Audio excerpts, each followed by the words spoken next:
अमावस की काली रात थी और आसमान मानो धरती को डुबो देने की कसम खाकर बरसा जा रहा था। बादलों की गड़गड़ाहट से खिड़कियों के पुराने पल्ले थरथरा रहे थे। शहर के बाहरी इलाके में एक तंग गली के आखिरी छोर पर बने एक जर्जर मकान में राघव और उसकी पत्नी मीरा रहते थे। गरीबी ने उनके घर की दीवारों का प्लास्टर उधेड़ दिया था, लेकिन उनके हौसलों की चमक को फीका नहीं कर पाई थी। राघव एक छोटी सी प्रिंटिंग प्रेस में काम करता था, जहां उसे दिहाड़ी के हिसाब से पैसे मिलते थे। मीरा घरों में सिलाई कढ़ाई का काम करती थी। दोनों की जिंदगी अभावों में कट रही थी, लेकिन उनकी आंखों में एक सपना था, अपने बेटे अर्जुन को एक बड़ा अफसर बनते देखना। अर्जुन अभी 10 साल का था और पढ़ने में बहुत होशियार था, लेकिन पिछले कुछ महीनों से वो एक अजीब सी बीमारी से जूझ रहा था।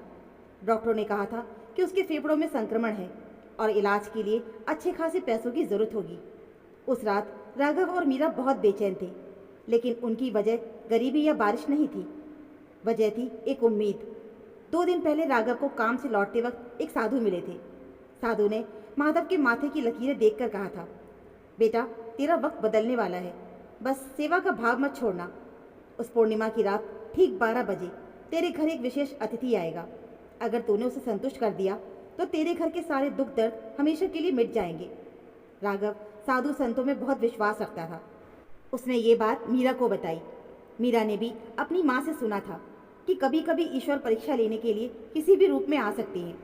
दोनों ने मान लिया कि शायद कोई देवी शक्ति या कोई सिद्ध महात्मा उनके घर आने वाले हैं, जो उनके बेटे को ठीक कर देंगे। आज वही पूर्णिमा की रात थी। विडंबना देखिए कि बाहर तूफान था और जेब एकदम खाली। मीरा ने अपनी पुरानी संदूक खोली। उसमें से एक मुड़ी तुड़ी साड़ी के नीचे छिपाकर रखे हुए 500 रुपये निकाले। ये पैसे उसने अर्जुन की दवा के लिए जमा किए थे। राघव, मीरा ने कांपती आवाज़ में कहा, मेहमान आएंगे तो उन्हें रूखा सूखा कैसे खिलाएंगे?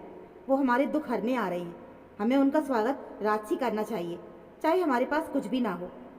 राघव ने नोट को देखा, लेकिन मीरा, ये अर्जुन की दवा के पैसे हैं। दवा तो कल भी आ जाएगी राघव, लेकिन अगर आज वो दरवाजे से भूखे लौट गए तो हमारा भाग्य हमेशा के लिए रूठ जाएगा।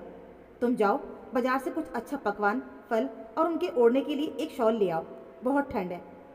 राघव का मन नहीं मान रहा था, लेकिन पत्नी के विश्वास के आगे वो झुक गया। वो छाता लेकर तूफान में बाहर निकल पड़ा। बाजार बंद होने वाला था। उसने भीगते हुए हलवाई की दुकान से गर्म पूड़ियाँ और सब्जी पैक करवाई। पास की दुकान से एक सस्ता लेकिन गर्म ऊनी शॉल खरीदा और सेब लिए। कुल मिलाकर उसके 480 रुपये खर्च हो गए। अब जेब में सिर्फ 20 रुपये बचे थे। सामान को छाती से चिपकाए राघव घर की ओर लपका। उसे लग रहा था जैसे वो दुनिया का सबसे कीमती खजाना लेकर जा रहा है। उसे अपने बेटे के स्वस्थ होने की उम्मीद उस पैकेट में नजर आ रही थी। घर से कुछ ही दूरी पर बस स्टैंड के नीचे उसे एक कराहने की आवाज़ सुनाई दी। राघव रुका। बारिश की बौछार तेज थी। उसने ध्यान से देखा तो बेंच के नीचे एक बूढ़ा आदमी और एक छोटा बच्चा सिकुड़े हुए बैठे थे। दोनों के कपड़े फटे हुए थे और कीचड़ से सने थे। बच्चा ठंड से बुरी तरह कांप रहा था। उसका शरीर बुखार से तप रहा था। बूढ़ा आदमी बार बार बच्चे के हाथ पैर रगड़ रहा था और रो रहा था। बेटा, ओ बाबूजी। बूढ़े ने राघव को देखकर हाथ फैलाया। मदद कर दो, मेरा पोता ठंड से मर जाएगा। हम 2 दिन से भूखे हैं। हमारा घर बाढ़ में बह गया है। राघव वहीं ठिठक गया। उसका दिल पसीज गया, लेकिन तुरंत उसे याद आया कि घर पर विशेष अतिथि आने वाले हैं।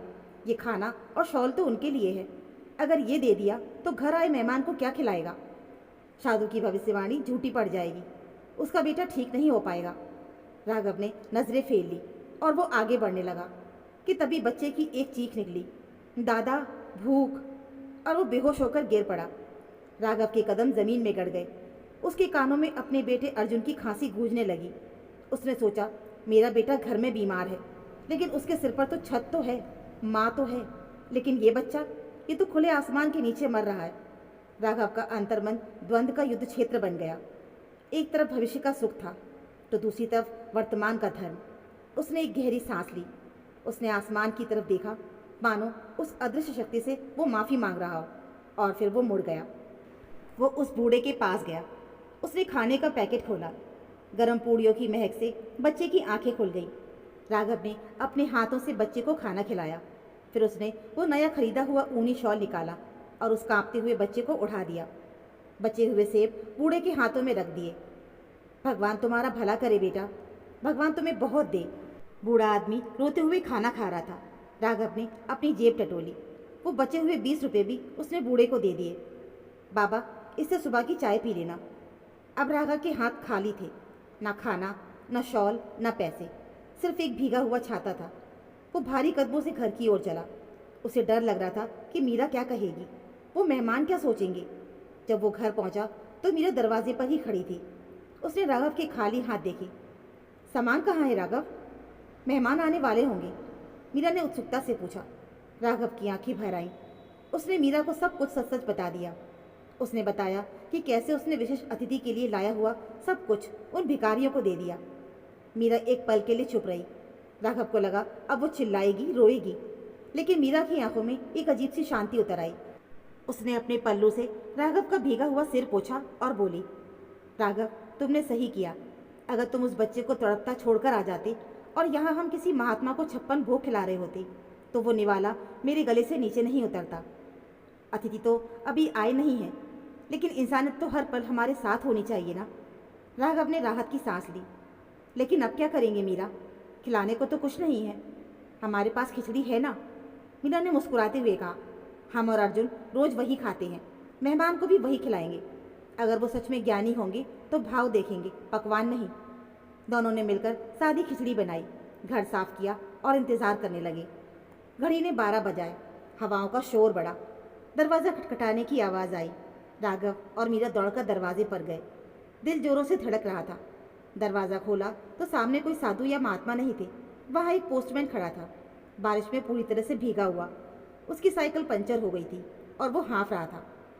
माफ़ करना भाई साहब, पोस्टमैन ने कहा, इतनी रात को आपको परेशान किया।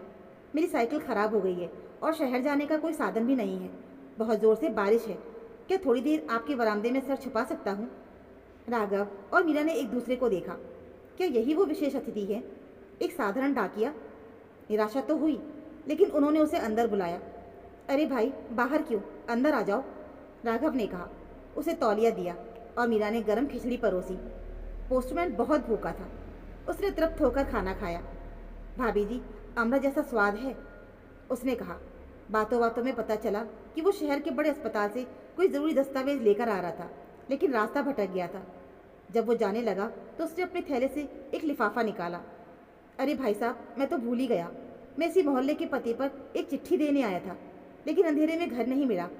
अब आप मिल गए हो तो देख लीजिए, कहीं ये आपके लिए तो नहीं। राघव ने लिफाफा देखा। उस पर किसी का नाम नहीं था, बस लिखा था मकान नंबर 45, गली का आखिरी छोर। ये उन्हीं का पता था। राघव ने धड़कते दिल से लिफाफा खोला। अंदर एक पत्र था और एक चेक। राघव ने पढ़ना शुरू किया। उसकी आवाज़ कांपने लगी। प्रिय राघव और मीरा, मैं जानता हूँ तुम मेरा इंतज़ार कर रहे थे। मैं आया भी था। मैं बस स्टैंड पर ठंड से ठिठुर रहा था और भूख से मेरी जान जा रही थी। तुमने जो गर्म पूड़ियाँ खिलाईं उनमें मेरी आत्मा तृप्त हो गई। तुमने जो शॉल उड़ाई उसने मुझे नई जिंदगी दी। मैं तुम्हारे घर के दरवाजे पे नहीं, तुम्हारे दिल के दरवाजे पर आया था और तुमने मुझे खाली हाथ नहीं लौटाया। तुम सोच रहे होंगे कि मैं कौन हूँ। मैं कोई साधु नहीं हूँ। मैं वो कर्म हूँ जो तुमने निस्वार्थ भाव से किया। मैं वो परीक्षा था जिसे तुमने पास कर लिया। साधु बाबा ने मुझसे तुम्हारे बारे में जिक्र किया था। मैं ये देखना चाहता था कि क्या तुम सच में मदद के हकदार हो। आज तुमने साबित कर दिया कि जिसके पास खुद कुछ नहीं है, अगर वो भी देने का हौसला रखता है तो वो दुनिया का सबसे अमीर इंसान है। लिफाफे में तुम्हारे बेटे अर्जुन के इलाज के लिए पूरे खर्चे का चेक है और जिस अस्पताल में मैं ट्रस्टी हूँ वहाँ उसका इलाज मुफ्त होगा। तुम्हारा वो बूढ़ा भिखारी सेठ रामनाथ। पत्र पढ़ते पढ़ते राघव के हाथ से कागज छूट गया। मीरा वहीं ज़मीन पर बैठकर फूट फूट कर रोने लगी। वो समझ नहीं पा रहे थे कि ये सपना है या हकीकत। राघव ने दौड़कर दरवाज़ा खोला कि शायद वो पोस्टमैन ही सेठ जी हों, लेकिन पोस्टमैन जा चुका था। दूर सड़क पर बस स्टैंड खाली पड़ा था। वहाँ कोई भिखारी नहीं था, बस वो शॉल बेंच के कोने पे रखी थी जो राघव ने उन्हें दी थी, मानो निशानी के तौर पर छोड़ी गई हो कि ये सब कुछ सच था। राघव और मीरा अर्जुन के बिस्तर के पास गए। अर्जुन गहरी नींद में सो रहा था। उन्होंने उसे गले लगा लिया। उस रात उस टूटे फूटे मकान की छत भले ही टपक रही थी, लेकिन उनके दिलों में जो सुकून था वो किसी महलों में रहने वालों को भी नसीब नहीं होता। दोस्तों, अगर हम अक्सर ईश्वर को मंदिरों, मस्जिदों या विशेष अतिथियों में ढूंढते हैं। हम सोचते हैं कि बड़ा चढ़ावा चढ़ाने से या बड़ा दान देने से पुण्य मिलेगा, लेकिन सच ये है कि ईश्वर किसी नाम या रूप का मोहताज नहीं होता। वो तो एक एहसास है जो किसी ज़रूरतमंद की मदद करते वक्त आपके दिल में जागता है।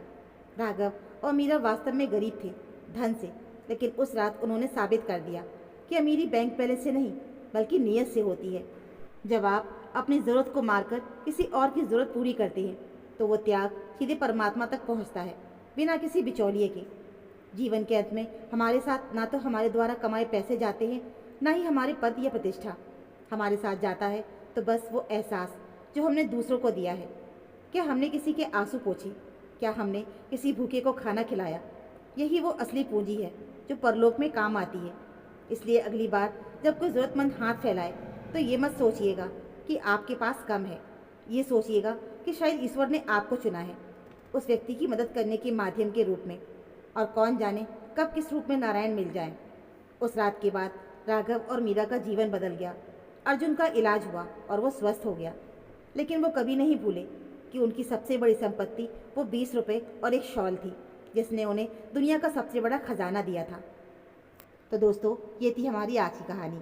उम्मीद है आपको ये कहानी ज़रूर पसंद आई होगी। कहानी को लेकर आपकी क्या राय है हमें कमेंट में ज़रूर बताना। कहानी अच्छी लगी हो तो प्लीज़ वीडियो को लाइक और चैनल को सब्सक्राइब ज़रूर कर लीजिएगा। मिलते हैं फिर एक और नई कहानी के साथ। तब तक के लिए धन्यवाद।